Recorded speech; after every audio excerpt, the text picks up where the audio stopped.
Good morning. Morning. All set.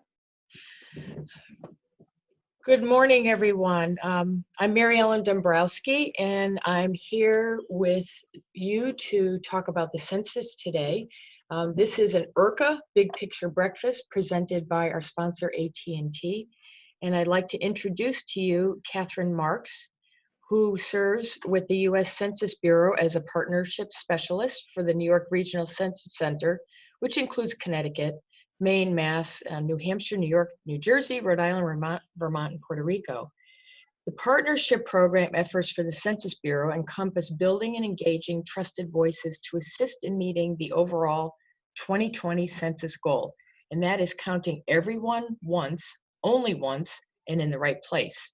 The 2020 Census Partnership Program serves as a foundation to developing an ongoing holistic experience partnership program to centralize and maintain critical relationships throughout the decade beyond the completion of this 2020 census.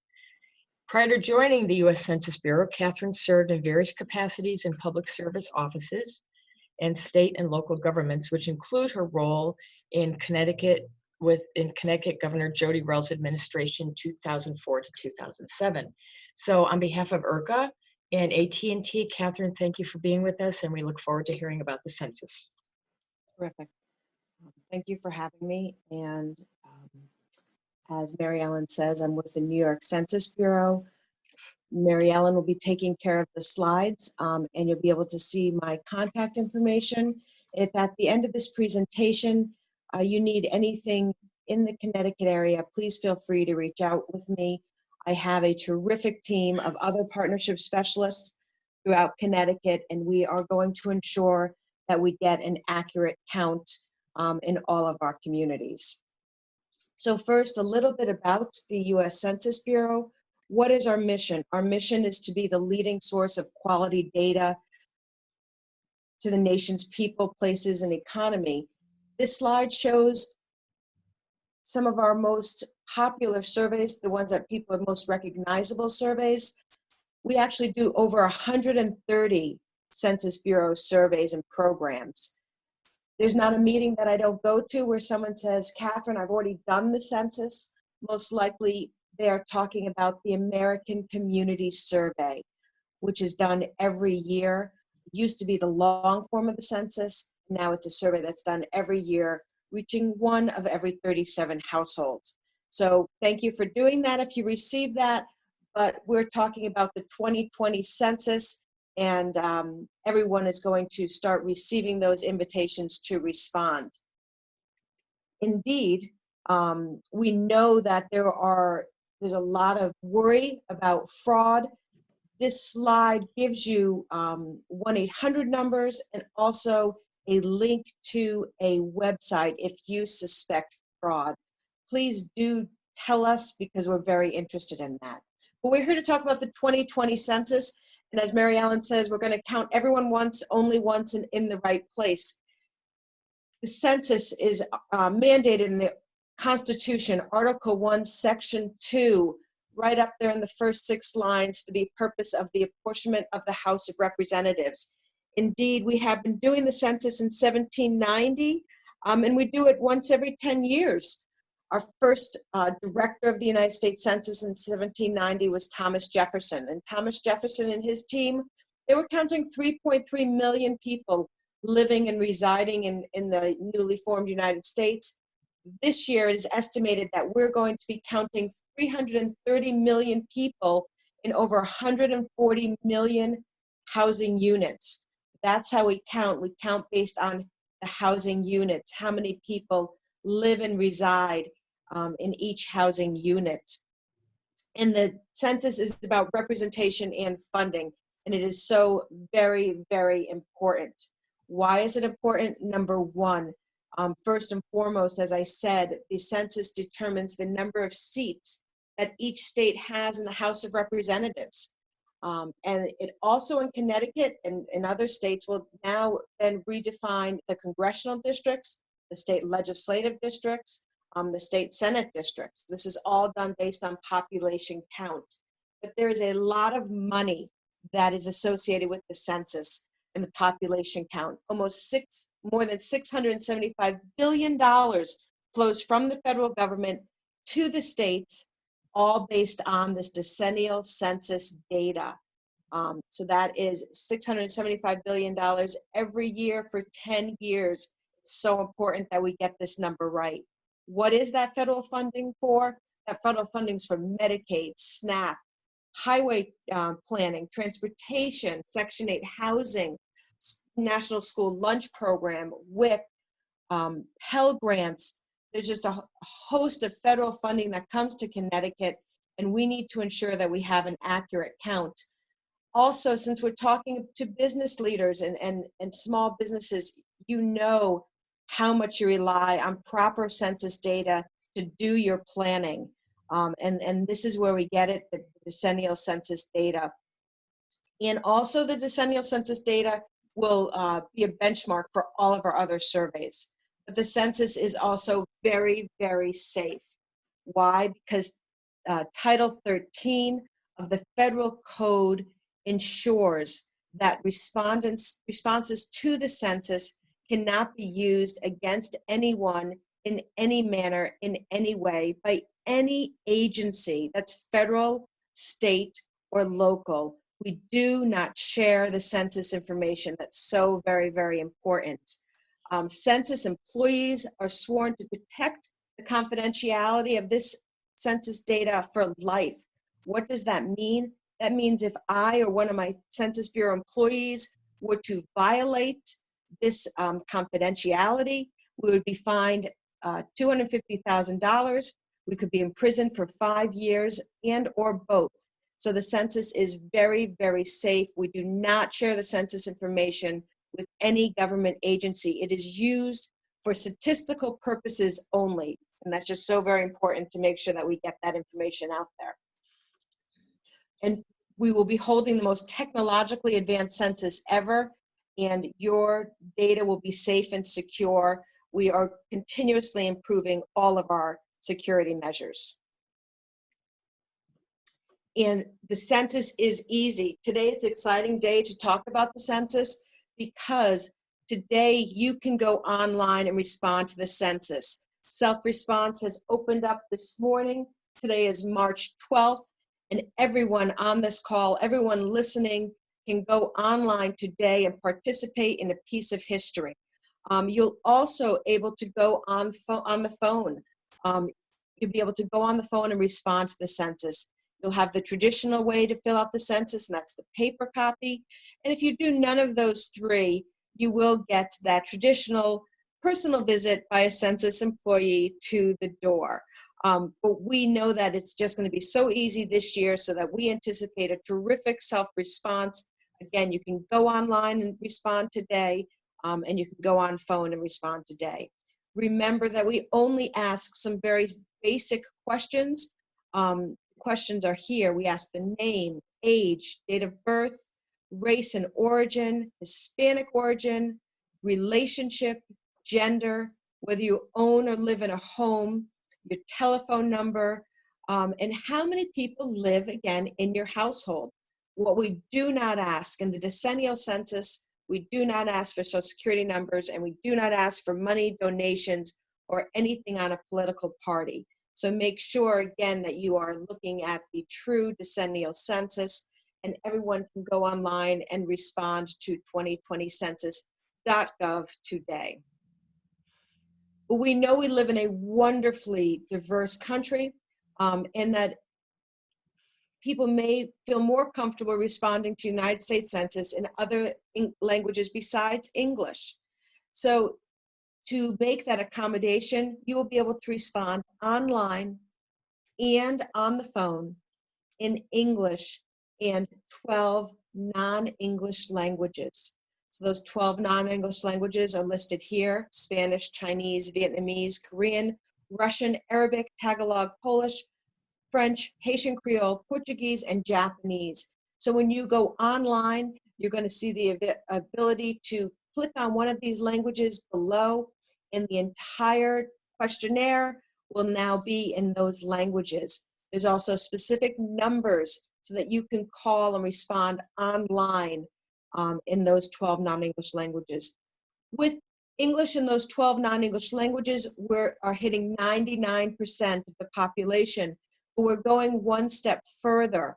And we have currently video guides and print guides in 59 non-English languages. So if you are more comfortable reading Urdu or speaking Urdu, there is a video and print guide for you to understand that the census is safe, easy, and important, and that you can go online and fill out that sentence. These video guides help with the glossaries, to help with the information and the terminology. So it's just wonderful that we have these options out there. And again, when is this happening? It's happening today. Mailboxes around the country are going to start receiving the invitation to respond. The first responses will hit all mailboxes between March 12th and March 20th. And that's an invitation, again, to go online and respond. You're going to get a quick reminder, March 16th through March 24th. And if you have responded at that point, you will not get any more invitations from us. But if you haven't, indeed, you're going to get 3 more correspondence from us. And in April, you will get the paper questionnaire. But we're hoping that people go online in March and respond to the census. We have had some great community outreach for the census, sharing our information and also promoting the jobs that we have here in Connecticut. In fact, we have a lot of jobs in Connecticut. People are being hired as we speak. We are in peak recruiting efforts. We collected almost 28,000 applications in the state of Connecticut to fill our enumeration jobs, our recruiting assistants, our census field supervisors, and our office supervisors. It's still not too late to fill out applications, and you can go to 2020census.gov/jobs if you are indeed interested in joining us and being part of history. We have this map here now of the key milestones. So going back into August, we have a statistics in schools. This is a program that was made by teachers for teachers to bring the census into the classroom. We know that by bringing it to the classroom, it will then be brought into the home and that we will get a higher self-response rate. We have a great advertising campaign that began in January 2020, and I hope you've seen some of that information. And in March 2020, we're here right now. So 1, the public's going to be able to start responding. But 2, we're going to do our group quarter enumeration. And what's our group quarter enumeration? That includes college dormitories, prisons, nursing homes, service-based locations, and doing the count for the people that are experiencing homelessness. We make every effort to ensure, again, that we are going to count everyone once, only once, and in the right place. What is Census Day, April 1st? Well, Census Day is the point in time delineation. It is a point in time delineation. If you are not sure where to count, count yourself where you are residing on April 1st. For instance, if a child lives 50% of the time with one parent and 50% of the time with another parent, where that child is residing on April 1st is where that child needs to be included on the questionnaire. It's so important that we do get children into the census, that we count everyone living and residing in these households. So if you have someone living with you temporarily that would not be counted anywhere else, if they are living with you on April 1st, please make sure that they're included in the census. The door-to-door enumeration will happen in mid-May through July. Because we have to have it all tabulated, and we release the census data to the President of the United States by December 31st, 2020. I'll just take a quick break here. I know I'm going through this very fast. Again, if you have any information, or if your business or an organization you belong to would like to have a census presentation, please feel free to contact me. So here we are talking about the complete count committees. We have complete count committees throughout the state of Connecticut. We're so excited about that. We have complete count committees with faith-based communities, with local governments, with foundations, and the Complete Count Committee is to ensure that we get into these organizations, that we dig deep down, we understand how to make sure that we reach everyone to let them know that the census is safe, easy, and important. And how do we support our partners? We have so much material online. If you get excited about the census today, which I hope you do, please go on to census.gov/partners/2020 materials. We have so much information that you can share on social media to ensure that everyone knows that the census is live, that it's up, that we can start taking the census today, and that it's really important for our communities. It indeed shapes our entire community, what it looks like now, and what it's going to look like into the future. Here we go with a map. We are the largest statistical agency in the United States, and we're going to use those statistics to ensure that we get an accurate count. So here we have a map for something called our Response Outreach Area Mapper. Now, this is free for everyone to use, so I encourage you, when you have time, to check out your community on census.gov/Rome. And what this is doing is this is helping us understand what census tracts, what communities are we going to have a harder time counting in. And those communities are colored in green, and then the blue are the very hard to count tracts. And this is going to give us a low response score. And that low response score is going to say, these households will not self-respond. So we need to go into those, and that's where we've done a lot of our planning already, strategic planning, to make partnerships in those low response tracts, and to ensure that we do get a accurate count. So when you go on to census.gov/Rome, here's a little snapshot of, Hartford and east of Hartford going into Manchester. So you can see here that Hartford has a lot of dark blue census tracts. Those are very hard places to count. And you go over the river in East Hartford, and they have some. And then in Manchester, we have, some that are a little bit teal here. We're really working hard in those areas to form those partnerships. Those are our low, again, our tracts with our low response score. And here I've done a deep dive into one of those. So this is Census Track 5104. And here you can see that when you go deep down into the census tract, you can actually get, where is that census tract? You can actually see here where that is with the roads underneath and the transparency of that map. And we see here that the low response score is 33.8. So we need to make sure that we get in here early and make those partnerships. There is, can we go back one slide here? Mary Ellen, I want to talk a little bit more. There we go, thank you. When we look at this, we see that this census tract has 24% that are foreign born. So this is going to be really important to get that language accessibility into this census tract. We also see that the renter-occupied housing in the census tract is over 80%. We need to make sure that renters know that even if they're moving, where they're living or residing on April 1st is where they should be counted. So I hope that you go on to this map and you look at your community and you understand what the makeup of your community is, and maybe help us to get out that census information.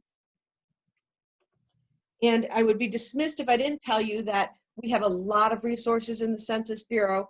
Our data dissemination program is a free resource for you to do data presentations, webinars, and give you the help you with the data inquiries that you may need and the tools that are available to you. And this is a great video for you to share. It's a positive video. It's called Shape Your Future. Positive video to spread why it's so important, again, that we all respond to the 2020 census, that it's safe, that it's easy, and that it's so important for everyone to go on and self-respond. So that concludes this very quick webinar. I hope that it's intrigued you. Number one, to go online and respond today, but number two, to get involved with the census. again, Mary Ellen, I truly appreciate the time that the Chamber's taken for me to have this webinar, and that we can make a big difference. We can be part of history. This is a once in a 10-year opportunity to make sure that we all get counted. So I'm Catherine Marks from the U.S. Census Bureau, and thank you for your time. Catherine, on behalf of the East of the River Chambers of Commerce and AT&T, we thank you for presenting this to us, and we'll be sure to disseminate it to all of our members and get the word out the critical importance of participating in the census. Thank you.